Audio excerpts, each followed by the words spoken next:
عطار کہاں ہے؟ عطار کہاں ہے بچوں؟ سامنے امیر اہل سنت ہم سب کی طرف سے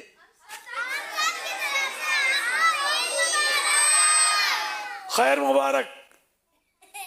نہیں اب ہنسنے کا ٹائم ختم ہے، زور سے آواز نہیں لگانا ہے. اور پیارے بچوں، پیارے آقا صلی اللہ تعالی علیہ وآلہ وسلم نے کبھی بھی قہقہا نہیں لگایا. قہقہا بولتے ہیں اس طرح ہنسنا کہ دوسرے ہوں تو ان تک بھی آواز ہنسنے کی پہنچ جائے. جیسے ہاں ہاں کر کے ہنستے، یہ بھی قہقہا ہے. تو ایک تو ہے تبسم یعنی مسکرانا، یہ پیارے آقا صلی اللہ علیہ وسلم سے ثابت ہے، تو ضرورتاً مسکرائے. اچھا، یا اس طرح ہنسا کہ خود سنا، اس کو زحک بولتے ہیں. وہ تبسم تھا، یہ زحک زوات سے، تو یہ بھی پیارے آقا صلی اللہ علیہ وسلم سے ثابت ہے. کہا پیارے آقا صلی اللہ علیہ وسلم نے کبھی بھی نہیں لگایا. ہمیں بھی کوشش کرنی چاہیے کہ زور زور سے آواز سے ہنسنے کی عادت نکلے، ہے نا، یہ نہ ہو، اچھا نہیں ہے. گناہ بھی نہیں ہے، کوئی اگر لگاتا ہے تو اس کو برا بھی نہیں سمجھیں گے، لیکن یہ کہ سنت میں عظمت ہے. بھائی ابھی سے کوشش کرنی ہے، آواز نکال کے، آواز نکال کے کتنا ہنس سکتے ہیں. یہ آواز آ گئی، یہ آواز آ گئی، یہ والی آواز نہیں آئے نا، یہ آواز نہیں آئے گی. دیکھیں چھوٹا سا بچہ ہے، ماشاء اللہ ماشاء اللہ. یہ بھی جمتا ہوا آ رہا تھا، میں پتہ نہیں کس کا بچہ ہے، بڑا دل کھلا ہوا ہے اس کا، ماشاء اللہ. ہاں، مسکراتا دیکھ کر یہ دعا پڑھنی چاہیے، اضحک اللہ سنکا، اللہ آپ کو مسکراتا رکھے، ہنستا بستا رکھے. ہاں، تو اب کہے کا پروگرام کے بعد بھی کہے کا، اور جو لگائے وہ برا بھی نہیں ہوتا، کیونکہ لگائے گی امی اور لگائیں گے ابو، مشکل یہ ہے. پورا 100 تو نہیں کہتا، 99.9 امکان تو ہے اس کا. اور اس طرح آپ کی بھی عادت نکلے، یہ ضروری نہیں، ہم خالی بتاتے ہیں آپ کو، اللہ کرے بڑے ہوں تو یاد رہ جائے. باقی گھر میں سبھی لگا رہے ہوتے ہیں، ہر طرح کے لوگ کہکا لگا رہے تھے، اس لیے میں نے یہ بولنا ضروری تھا کہ گناہ نہیں ہے، ایسا شخص برا بھی نہیں ہے. ایسا بچہ جو کہکا لگاتا ہے گندا بچہ بھی نہیں ہے. لیکن جو نہیں لگاتا یہ سمجھ کر کہ نہیں لگانا چاہیے، سنت نہیں ہے، وہ واقعی اس اچھا بچہ تو پہلے بھی تھا، اگر تھا تو مزید اچھائی میں اضافہ ہو گیا، بڑھ گیا اچھائی میں، جو نہیں لگاتا. کچھ بچے ہمارے سوالات لے کر آئے ہیں، بچیاں بھی کچھ سوالات لے کر آئی ہیں، آپ سے انشاءاللہ عرض کریں گے. جی سب سے پہلے کون کرنے جا رہا ہے میرے سوال؟ چلیں آپ سے شروع کرتے ہیں، اب یاد کریں اس کو جلدی سے. پیارے امیر اہل سنت، کیا ہمیں ہر کسی کی مدد کرنی چاہیے؟ کرنی چاہیے دوسروں کی بالکل، مدد. جو مدد کے حقدار ہیں، جن کو کوئی پریشانی ہے، تکلیف ہے، ان کی مدد کرنی چاہیے. اللہ پاک کے پیارے پیارے آخری نبی صلی اللہ علیہ وسلم فرماتے ہیں کہ خیر الناس من ینفع الناس، لوگوں میں بہتر وہ ہے جو لوگوں کو نفع یعنی فائدہ پہنچائے، تکلیف دور کر دے، پریشانی دور کر دے، کوئی مالی فائدہ پہنچا دے، کوئی بھی یعنی ان کو نفع پہنچائے، فائدہ پہنچائے. دوسرے کی مدد کرنا یہ بھی یقیناً اس کو فائدہ پہنچانا ہے جبکہ مدد کی ضرورت ہو. بچے کن کن کاموں میں مدد کر سکتے ہیں، کس طرح مدد کر سکتے ہیں آپس میں دوسروں کی؟ اپنے امی ابو کی فرما برداری کر کے، ہے نا، ان کی یوں مدد کر سکتے ہیں، ورنہ پھر ہیلپ بھی کر سکتے ہیں. جب کچھ بڑی ہو جائیں بچیاں تو وہ کچن میں بھی ساتھ امی کہے تو، ورنہ یہ کہ مزید کام کی رکاوٹ ہی بنے گی. تھوڑی اتنی سمجھدار ہو جائیں کہ امی کا ساتھ دے سکتی ہوں، تو یہ بچیاں جو یوں بھی مدد کر سکتی ہیں. مگر وہی بات خیال رکھنا ہے، مدد اسی وقت کارآمد ہوگی جب امی بھی کہے کہ ہاں تم ساتھ دو. روٹی پکانے کا شوق ہو جاتا ہے آٹے سے، ہے نا، وہ کھیلنا، اور کھیلنا ہوتا، پھر کبھی آٹے کا مسئلہ ہو جاتا ہے، کبھی اپنے ہاتھ کا مسئلہ کر دیتی ہوں گی توے سے ٹچ کر کے، گرما گرم توے سے. تو پھر یہ کہ پھر آپ کو اس میں امی کی مدد کرنے کی اجازت میں تو نہیں دوں گا. جب امی نہیں دے رہی تو میں بھی نہیں دوں گا، سمجھے، ظاہر ہے. جب ضرورت ہو تب مدد کی جائے گی، اور امی کو تنگ نہ کر کے،